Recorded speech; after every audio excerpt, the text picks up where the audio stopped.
What are the top 10 worst hero abilities in Battlefront 2? Today I'm going to be counting down my list. Now I am just going to say quickly that these are my opinions, so let me know what your opinions are in the comments section. Do you agree or disagree with what I'm saying in this video? Also, I'm not saying all the abilities on this list are bad. The first few on the list are actually quite useful in some situations. These are just the worst ones out of all the abilities on the entire game. So starting off with Leia Organa's Squad Shield. This is a pretty useful ability when it comes to Galactic Assault. It's great for putting down to defend objectives. However, if you have a good enemy team who just keep pushing up and manage to get through your shield, it pretty much becomes useless. Also on Heroes vs Villains, this is just a useless ability for Leia, as any of the villains can just get through it. But up next we've got Lando's Smoke Grenade, which just like the Squad Shield is useful in some situations. You can throw this down and confuse your enemies quite a bit. It also goes very well with Lando's X8 Night Sniper. When he zooms in, he can see through the smoke grenade, but the enemies can't see him.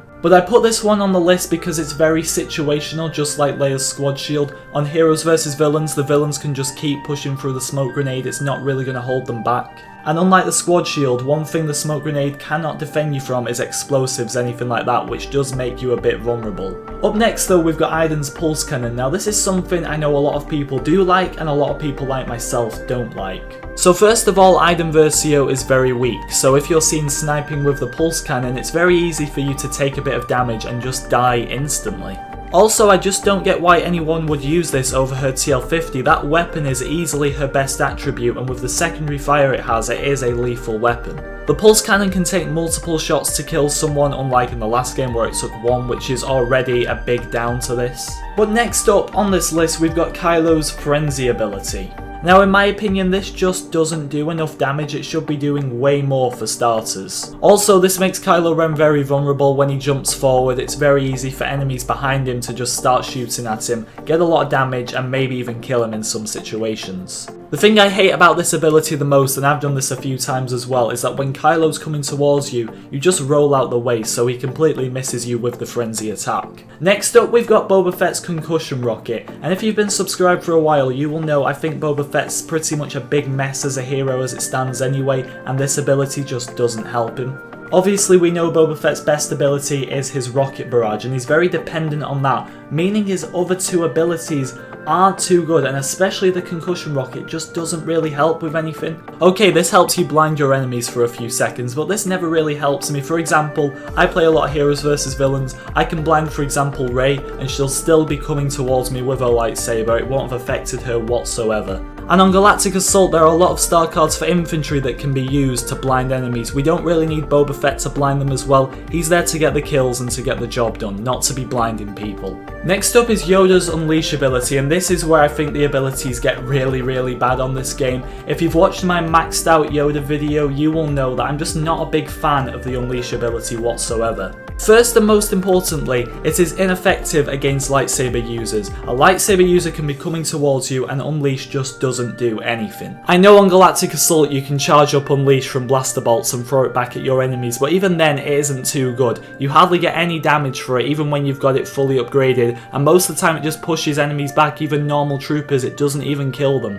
Unleash just doesn't do the job at the moment. It really needs a buff, which I think is coming, but a Jedi as powerful as Yoda should be doing better. And next up we have, I know this will be a controversial one, Darth Vader's Force Choke. Now this ability is actually really useful when it works properly though. On maps like Kamino or Kashyyyk, you can slowly drag people off the edge and then drop them and then they'll fall down. The damage on the Force Choke as well isn't too good either, but I don't think that matters because he is pretty overpowered as it stands. My problem with the Force Choke, and the reason I've ranked it 4th on this list, is just because of how glitchy it is. The amount of times this is used against me and then I just start glitching all over the screen. Also, when this is used against you, sometimes your abilities don't even work afterwards and you have to be choked again by Vader for them to come back. I know things like this aren't too much of a problem when you're using Vader, but when you're coming up against him, it is just pretty annoying. At spot number 3, we've got the Emperor's Electrocute ability. This is useless most of the time. I've had this problem a lot of other people I've seen have had this problem a lot. It's really just not the reason you choose to play as the Emperor. When I use this ability, all enemies have to do is jump or even move just the slightest bit, and they manage to escape it. I don't know how this works. And I'm not just talking heroes there, I'm talking heroes and infantry, one of the reasons it makes it useless. It's so easy to just escape electrocute, and that's what makes me think, what's the point of having this ability if most of the time it doesn't work? I know for a fact that when I'm using the Emperor, I rarely, to be honest, I rarely use electrocute. But just missing out on the number 1 spot, we've got Luke Skywalker's Repulse ability. Where to start with this thing? Right, first of all, the animation. When you're about to use it, you become so vulnerable with the animation, it takes him a few seconds just to actually use the ability. And when Luke uses Repulse, there's usually 2 ways it goes. First of all, you've took so much damage from the animation, you're basically dead. Or secondly, you've just ended up dying from it, it's that slow. And if somehow you manage to use Repulse and you actually manage to hit a few enemies, it doesn't really make a difference because it does absolutely no damage. The only upside of Repulse is that it throws enemies to the ground and it gives you a few seconds to escape, which you really need to do as Luke at the moment because he stands no chance against most people in the game, he's that underpowered. No matter how many of these you've agreed with or disagreed with today on this list, I think we can all pretty much say that we knew Phasma's staff strikes were going to be in today's number 1 spot. If you thought the Repulse ability had a long animation, well then you mustn't have seen Phasma's staff strikes. They take a good few seconds to actually do 1 strike, and then you've still got 2 more to do after that. It's so long to wait, and by the time you've actually used one, you're basically dead, just like the Repulse ability when you finally use that. I don't even want to call this an ability, it's more like a death trap. You're not going to use this in a one-on-one situation unless your droid is shocking someone. Don't use the staff strikes, you're just going to get killed. I don't know how this got approved to be in the game and why it's still not been fixed, but I'm sure it will be, but at the moment, staff strikes just don't do anything.